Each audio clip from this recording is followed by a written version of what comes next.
Well, good morning and happy Tuesday to you, fellow listeners. And I will not be on the show tonight. Tonight starts my epic 10-week course of happiness. Yay. But I have had some DMs come across on Twitter, and before I take off for getting my breakfast, I thought I'd answer some questions. And before the show starts, you would have my information before anything goes down. So the thing I'm going to be talking about right now is Wrestlemania, and also 5 people that I'm sure contracts are up and they're going to be moving from WWE. Maybe 6. I think it's 5. Yeah, man. Whatever. So WrestleMania was very good. It wasn't perfect, and it wasn't like the best thing I've seen in a long time, but it was good. It was put together very well. I do have to apologize. What I thought was going to be the greatest match of the night, the women's fatal 4-way, wasn't what I thought it was going to be. I thought it was going to be a heck of a lot more than that. The Icons winning. I mean, I still have to do my homework on them. I guess a lot of people say that it's rightly deserved. It's justified. I don't see it. I guess we'll find out throughout the course of the next coming weeks how good tag teams they are. I really thought Nia and Tamina, I thought it was their chance to take this. And like I said before, Bayley and Sasha look like they're right on the edge of a breakup. And kind of sad because with the women's tag team division coming on so strong, you want some strong women tag teams in there. So starting off, obviously Brock Lesnar came down and said, hey, let's get this thing going. I don't want to wait around for all you fucking hosers. Let's get this match going. And much to the shock of the world, Seth Rollins did become the Beast Slayer. People ask how I feel about this, being a Brock Lesnar fan. I'm fine with it. I think it's a great decision. Seth Rollins is a good champion. He's there every fucking week. He works. He's a fucking workhorse, and the WWE made a very good choice. Following up with Randy Orton and the Phenomenal One, I wasn't too impressed with the match, actually. It seemed rather flat, even leading up into it. We expected a lot more. Chris and I both said the same thing. You have AJ Styles at the peak of his career. You have the Viper, Randy Orton, at the peak of his career. And I really felt like it could have been a better match. We'll go back to, this match in a few when I go back to the people that are leaving the WWE, and you'll see why I think they did the match the way they did it. Either way, it was AJ and Randy will give you whatever they can all the time. So that was phenomenal. Rey Mysterio, I don't know if he was injured or if it was just meant to make Joe look like he was physically going to beat the hell out of him, much like Kevin Nash did to him in WCW. It was really difficult to watch, to be honest with you. I've seen Ray in some very, very precarious situations, but that one, I'm sorry, Ray, you look like shit, and the match was definitely shit. Next, let's go with the tag team. Usos remain the tag team champions. They're one of my sleepers that I'm going to come back to. Like I said, I don't know what WWE's doing with the men tag team. You had a good chance to give the Bar back the belts, which I felt, I really feel like they're a better tag team. I'm sorry. I don't like the Usos. I think they're thugs. I think they're a bad representation of the Samoan culture. I'm sorry, guys. You throw whatever you want out there, but they are literally, they look like Hollywood thugs to me. They're embarrassing. They really are embarrassing. Fatal 4-way, the women's Fatal 4-way, like I said, cutting it down real quick, the Iconics winning it. I wanted it to be so much better. I really did. Let's go with I'm trying to remember.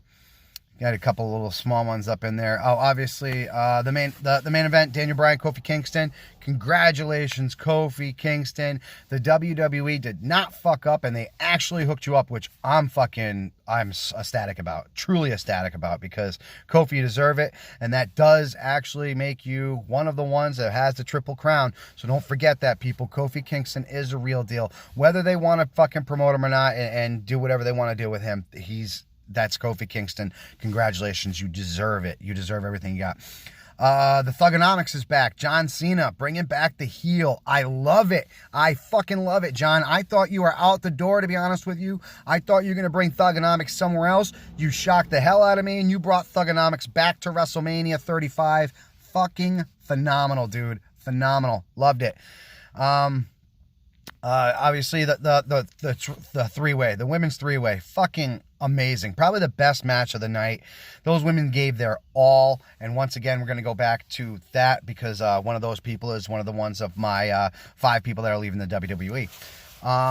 We had the Intercontinental. Obviously, Finn Balor did beat, I forget who, it was, Drew McIntyre. No, Drew McIntyre or somebody else. Anyways, he ended up winning, bringing the Demon persona back, winning again in WrestleMania, which leads me to believe that the Demon is going to be the new Undertaker reincarnation for WrestleMania, the 18-0. I think they're going to probably try to have the Demon break the streak.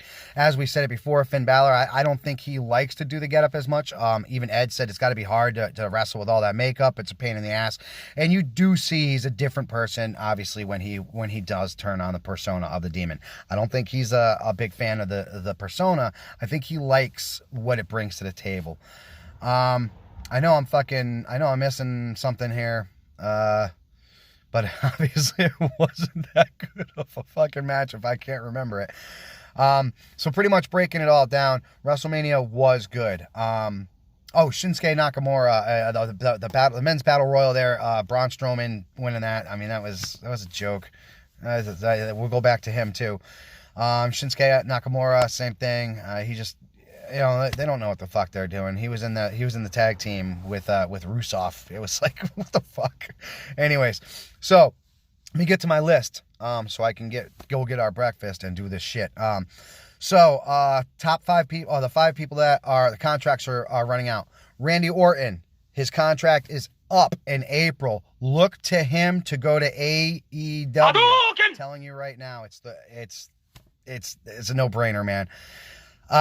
Braun Strowman, his contract is up in April. Look to him to either go to AEW or Hollywood. There's rumors that he really wants to follow in John Cena and The Rock's footsteps and become a Hollywood actor. He's a big man. He could probably do it. I really would like to see him continue wrestling because I really like Braun Strowman. I think he's a good guy. He's a great character. They just don't know what the fuck they're doing with him, and it shows. He's getting agitated now. Ronda Rousey will not be taking her contract back. She is up at the end of April. This will be her last WrestleMania. She wants to have kids. She wants to continue forward. She doesn't like being a heel, she said. She hated getting booed. She just wasn't feeling it. Shinsuke Nakamura, once again, his contract is up in April. And look to him to actually retire. A lot of his things have been going on Twitter. He's not happy with wrestling. He does not want to wrestle anymore. Some people say he's a big-time surfer now. He's living in Florida, and he's living the life down there, and he loves it.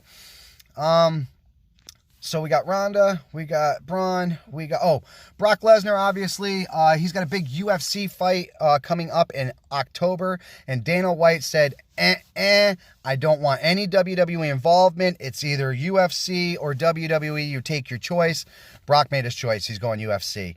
So we got Brock, we got Braun, we got Shinsuke, we got Ronda, we got the Viper, Dolph Ziggler is going to be my 6th. He's been sitting in the back, as well as you may have noticed. Alexa Bliss hasn't been wrestling on the show. She's been doing side cards and side events, but she hasn't been doing on the show. And she hosted WrestleMania. Rumors are both Ziggler and Bliss are very disappointed in the WWE, and the WWE has actually shown the disappointment back. Hence what they've been doing with their characters. So look for Alexa Bliss to probably move on to AEW. And while Ziggler is doing pretty good with his whole comedy thing and everything else. So I wouldn't expect too much from Ziggler to come back into wrestling. Why put your body at stake when you make people laugh and you're good at what you do, man? So that's my wrestling rundown. That's my who's going to be sticking around and who's going to be retiring and who's going to be leaving list. Hope you guys enjoy it very much. We'll be seeing you guys soon. Tune in tonight for my replacement. And we'll see you guys soon. Love you guys all. Peace out.